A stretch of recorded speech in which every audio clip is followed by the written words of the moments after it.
अस्सलामुअलैकुम। मेरा नाम सैयद वकार हुसैन शाह है और मैं आपको अपने यूट्यूब चैनल वकार वेलविशर में खुश आमदीद कहता हूँ। और अपनी क्लास का आगाज़ हदीस करीम से करते हैं। रसूलुल्लाह सल्लल्लाहु अलैहि वसल्लम ने अरशाद फरमाया, जो रोज़ेदार गुनाह की बात और गुनाह का काम करने से बाज नहीं आता, अल्लाह ताला को उसके भूखा प्यासा रहने की कोई ज़रूरत नहीं। तो प्यारे बच्चों, आज की क्लास में हम क्लास 11 चैप्टर नंबर 6 एक्सरसाइज 6.4 के क्वेश्चन नंबर 1 से लेकर क्वेश्चन नंबर 4 के तमाम पार्ट्स को सॉल्व करेंगे। तो चलते हैं अपने क्वेश्चन की जानिब। शुरू करने से पहले हमारे पास एक कंसेप्ट है probability. Let S be the sample space of random experiment. Random experiment ये है कि अगर हमारे पास एक डाई हो तो अगर हम डाई को फेंकेंगे तो आपके पास 1 से लेकर 6 तक कोई भी डिजिट आ सकता है। तो ये हमारे पास एक रैंडम एक्सपेरिमेंट है। E be the event, the probability of an event E will occur denoted by के probability of E N of E divided by N of S. E आपके पास आ जाएगा number of favourable outcome. Favourable ये हो जाएगा हमारी कोई सर्टेन कंडीशन होगी जो इसको फुलफिल करेगी, और आपके पास आ जाएगा total number of an outcome. तो चलते हैं अपने क्वेश्चन की जानिब। हमें गिवन है कि आपके पास जो सैम्पल स्पेस है वो 1 से लेकर 6 तक है। तो इसका मतलब है अगर हम इसकी एन एस को फाइंड करेंगे तो वो आपके पास आ गया 6। और फेवरेबल इवेंट को फाइंड आउट करने के लिए मैं इसका नाम रख लेता हूँ ए। तो रोलिंग 5, तो आप देख सकते हैं कि आपके पास जो 5 है वो सिर्फ एक दफ़ा ही आ रहा है। तो इसका मतलब है कि अगर अब हम इसको प्रोबेबिलिटी की फॉर्म में लिखते हैं कि प्रोबेबिलिटी ऑफ ए, तो वो आपके पास आ जाएगा N of A divided by N of S. तो 5 एक ही दफ़ा आया है तो ये आ जाएगा 1 डिवाइडेड बाय 6, और ये हमारा आंसर है। इसी के second part, rolling a number less than 1। तो अगर मैं इसका नाम रख देता हूँ बी, तो लेस देन 1। तो अगर हम इसकी सैम्पल स्पेस में देखें तो 1 से लेस तो कोई वैल्यू है ही नहीं। इसका मतलब है कोई भी वैल्यू इस क्राइटेरिया को फुलफिल नहीं कर रही। तो बस हमारे पास आ जाएगा probability of B equal to N of P divided by N of S. तो ये आ जाएगा 0 डिवाइडेड बाय 6, आंसर आ जाएगा 0, और ये हमारा आंसर है। चलते हैं पार्ट नंबर 3 की जानिब। नंबर 3, इसका नाम सी रख लेते हैं। अब कंडीशन ये कि rolling a number greater than 0। तो अगर आप इसको यहाँ से देखें तो 0 से बड़े जो नंबर हैं वो आपके पास सारे ही आ जाएंगे, यानी कि 1 2 3 4 5 6। तो यानी ये आपके पास फिक्स नंबर आ जाएंगे। अगर हम निकालते हैं प्रोबेबिलिटी ऑफ फी, तो आ जाएगा N of C divided by N of S. तो आपके पास ये आ जाएगा 6 डिवाइडेड बाय 6। तो ये आपके पास आंसर आ जाएगा 1। पार्ट नंबर 4 है, इसका नाम डी रख लेते हैं। Rolling a number multiple of 3। तो यानी इसमें कौन सा ऐसे नंबर है जो 3 पे मल्टीपल होंगे, तो वो 3 भी हो सकता है और 6 भी हो सकता है। 3 और 6, तो इसको अगर काउंट करेंगे तो ये 2 आ जाएगा। तो हम लिख सकते हैं कि probability of D is equal to N of D divided by N of S. तो ये आ जाएगा 2 डिवाइडेड बाय 6, यानी कि 1/3। ये हमारा आंसर है। चलते हैं पार्ट 5 की जानिब। इसका नाम रख लेते हैं ई। यहाँ पे एक चीज़ का ध्यान रखिएगा, अगर तो आपके पास सिर्फ ग्रेटर होता, इक्वल टू का वर्ड इस्तेमाल ना होता, तो फिर हम 4 को ना लिखते। लेकिन आपके पास ग्रेटर भी है और साथ इक्वल टू 4 है, तो 4 या 4 से बड़े नंबर तो आपके पास आ जाएंगे 4 5 और 6। और अगर हमारे पास ये इक्वल टू का वर्ड इस्तेमाल ना होता तो फिर हम इस 4 को ना लिखते। लेकिन क्योंकि हमारे पास इक्वल टू का वर्ड इस्तेमाल है तो इस 4 को अगर हम लिखेंगे तो ये आ जाएगा 3। तो ये आ जाएगा probability of E is equal to N of E divided by N of S. ये आ जाएगा 3 डिवाइडेड बाय 6, यानी कि 1/2, और ये हमारा आंसर है। तो चलते हैं क्वेश्चन नंबर 2 की जानिब। नंबर 2, अ बैग कंटेन 4 वाइट 4 हैं, और अगर हम रेड की बात करें तो वो आपके पास 5 हैं, और अगर हम ग्रीन की बात करें तो वो आपके पास 6 हैं। तो अगर हम फिर टोटल गिनेंगे तो ये आपके पास आ जाएगा 4 + 5 9 + 6 15। तो यानी हम लिख सकते हैं कि टोटल बॉल्स यानी n इज इक्वल टू 4 + 5 + 6 ये आपके पास आ जाएगा 15 और हमने लेनी कितनी है r इज इक्वल टू 3, लेकिन ये r होगा। अब हमने हमारी कंडीशन पे डिपेंड करता है कि हम इसको किस तरह लेंगे। तो आपके पास जो अगर हम ns निकालने की कोशिश करें तो यानी कि टोटल सैंपल स्पेस वो आ जाएगा 15c3। इसको डायरेक्ट कैलकुलेटर में मैंने आपको पहले बताया था कैसे निकालते हैं। 15 शिफ्ट दबा के ये 15 शिफ्ट दबा के C3, तो ये आपके पास आ जाएगा 455। तो ये आपके पास आ गया है 455। तो अब हम इसको एक इवेंट का नाम दे देते हैं। सपोज करेंगे हम ये कहते हैं A is equal to all balls green. तो अगर हम प्रोबेबिलिटी ऑफ A निकालेंगे तो वो आपके पास आ जाएगा, सारी बॉल्स ग्रीन हैं तो ग्रीन हमारे पास कितनी थी, ये आ जाएगा 6c3 divided by sample space यानी कि 455। तो बस डायरेक्ट हम निकाल लेते हैं क्योंकि ये बाकी अब नहीं लिखेंगे, क्योंकि अगर हम ये लिखेंगे भी तो ये ज़ीरो आएगा, इसलिए इसको हम लिखते नहीं है क्योंकि हमारे पास 3 बॉल्स थी, हमने तीनों ग्रीन ले ली। 6c3 तो ये आपके पास आ जाएगा 20। 6c3 आपके पास आ गया 20 ओवर 455। तो बाय कर लें 455, तो ये आपके पास आ जाएगा 4 ओवर 91। तो ये पहला आंसर आ गया है 4 डिवाइडेड बाय 91 और ये हमारा आंसर है। चलते हैं सेकंड पार्ट की जानिब। टू ऑल आर वाइट, इसका नाम हम बी रख लेते हैं।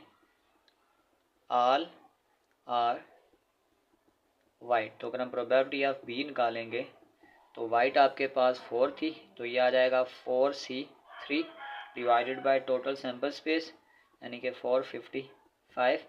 तो ये आपके पास आ जाएगा 4c3, तो ये आपके पास आ जाएगा 4 डिवाइडेड बाय 455।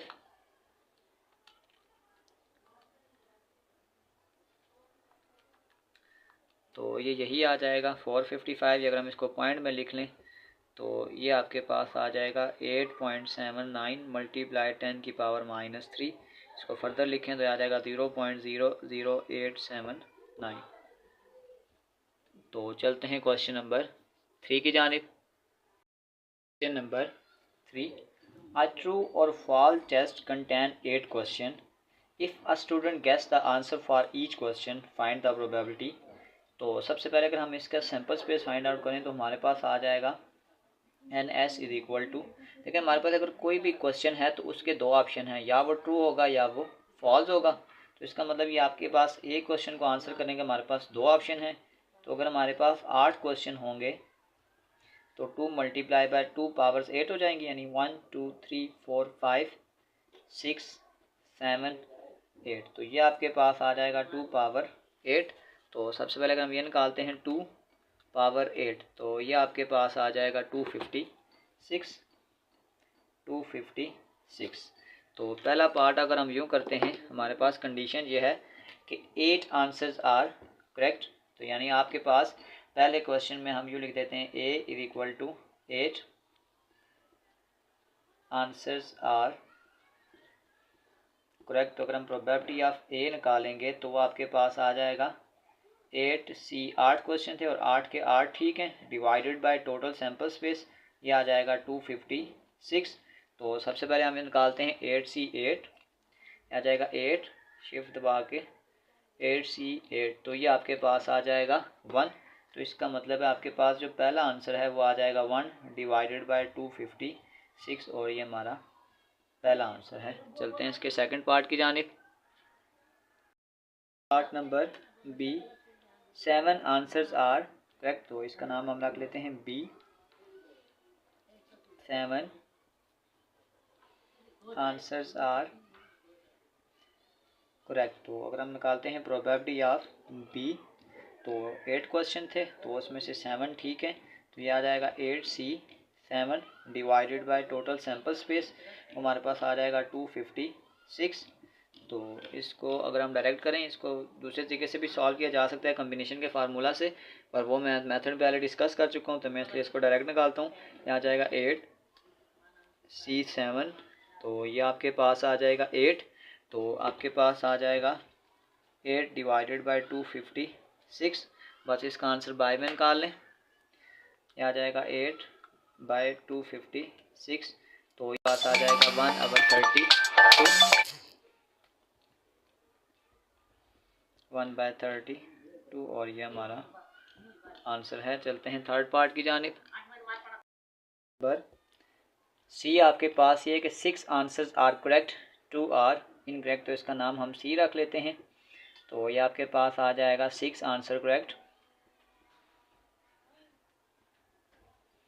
तो अगर मैं निकालता हूँ प्रोबेबिलिटी ऑफ सी, तो वो आपके पास आ जाएगा 8C 6 divided by total sample space. तो 8C6 आपके पास आ जाएगा 8C6, ये आपके पास आएगा 28, 28 डिवाइडेड बाय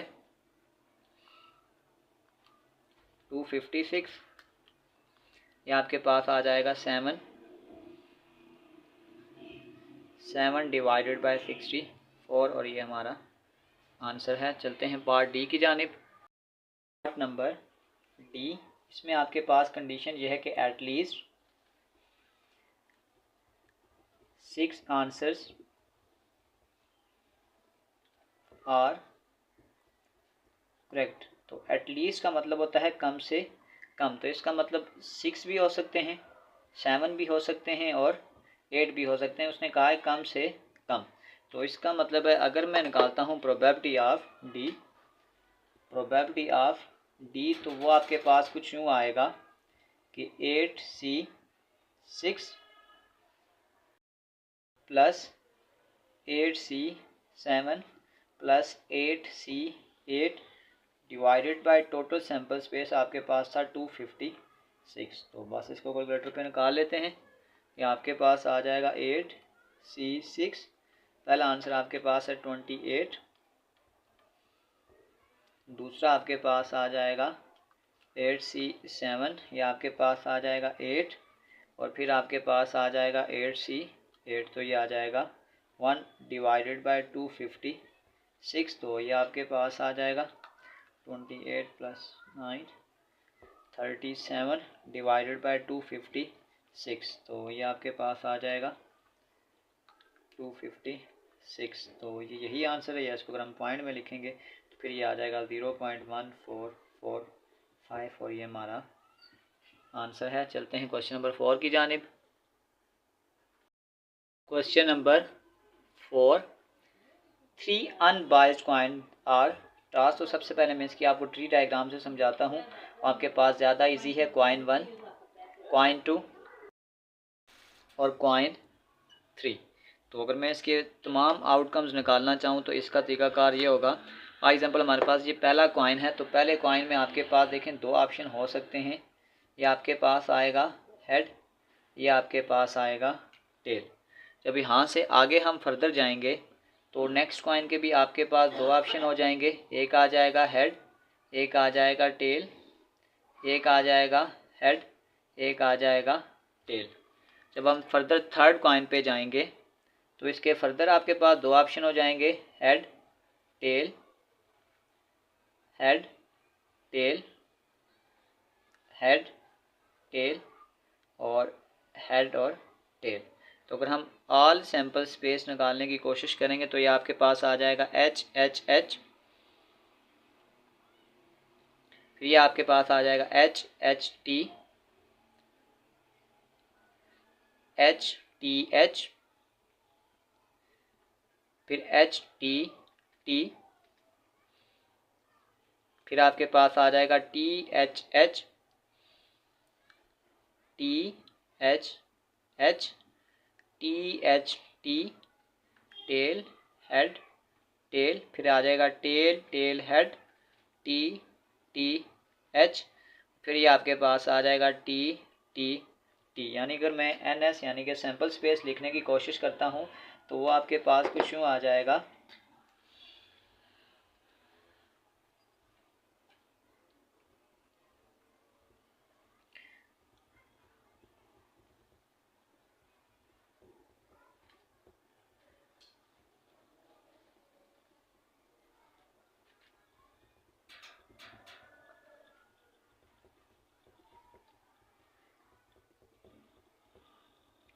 फिर ये आपके पास आ जाएगा टी टी टी। अगर इसको हम काउंट करेंगे तो ये आपके पास आ जाएगा 8।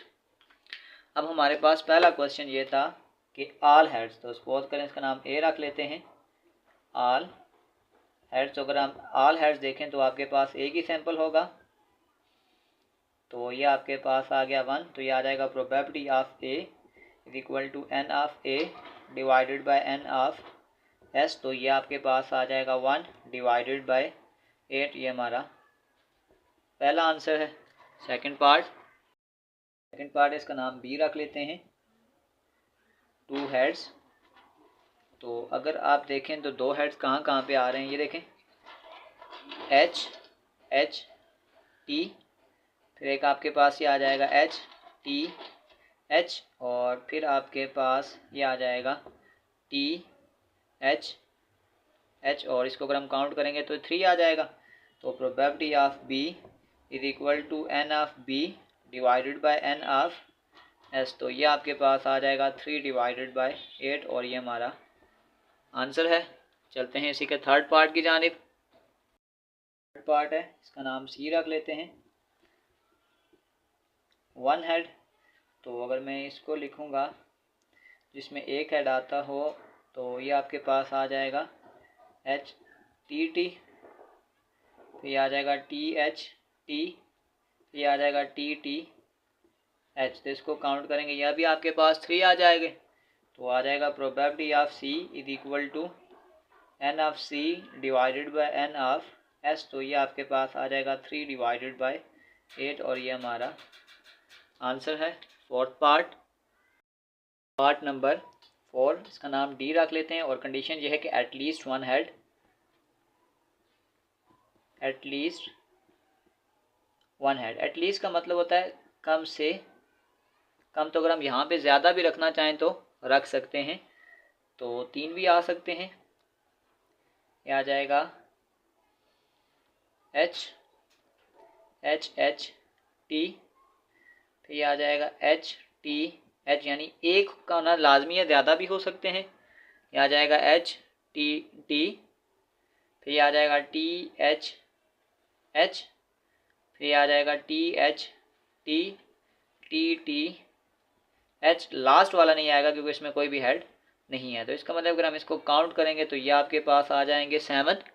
तो ये आ जाएगा probability of D is equal to N of D divided by N of S. तो ये आ जाएगा 7 डिवाइडेड बाय 8, और ये हमारा फाइनल आंसर है। चलते हैं पार्ट नंबर 5 की जानिब।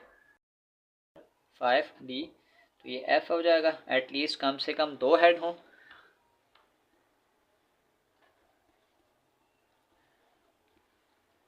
तो अगर मैं उसको लिखने की कोशिश करूं तो वो आपके पास आ जाएंगे, 2 हेड होना ज़रूरी है, ज़्यादा भी हो सकते हैं। ये आ जाएगा एच एच एच, फिर ये आ जाएगा एच एच टी एच, और फिर आपके पास आ जाएगा टी एच एच, और बाकी में नहीं है। तो इसका मतलब इसको अगर मैं काउंट करूँगा ये आपके पास आ जाएंगे 4। तो अब अगर हम लिखते हैं प्रोबेबिलिटी ऑफ एफ़, तो ये आपके पास आ जाएगा N of F divided by N S. ये आ जाएगा 4 डिवाइडेड बाय 8, तो ये आपके पास आ जाएगा 1 डिवाइडेड बाय 2, और ये हमारा आंसर है। चलते हैं इसके लास्ट पार्ट की जानिब। तो इसका नाम हम रख लेते हैं जी। ये आपके पास है ऑल टेल्स, तो अगर हम ऑल टेल्स करेंगे तो आपके पास एक ही आएगा टी टी और टी, तो बस ये एक ही दफ़ा आ रहा है। तो probability of G is equal to N of G divided by N of S. तो ये आपके पास आ जाएगा 1 डिवाइडेड बाय 8, और ये हमारा फाइनल आंसर है। इसी के साथ हमारी एक्सरसाइज 6.4 क्वेश्चन नंबर 1 से लेकर क्वेश्चन नंबर 4 के तमाम पार्ट्स कंप्लीट हो चुके हैं। डिस्क्रिप्शन में मैं इस पूरे चैप्टर के एक्सरसाइजेज का लिंक डाल दूंगा। अगर आपको किसी भी जगह मसला हो तो आप आसानी से जाकर वो क्वेश्चन विजिट कर सकते हैं। आखिर में एक छोटा सा मैसेज अपने देखने और सुनने वालों के लिए, मुझे खुदा से बहुत खौफ आता था, फिर मुझे किसी ने बताया कि वो माँ जैसा है। तो प्यारे बच्चों, अपना बहुत सारा ख्याल रखें। मिलते हैं अगली वीडियो में, तब तक के लिए अल्लाह हाफिज़।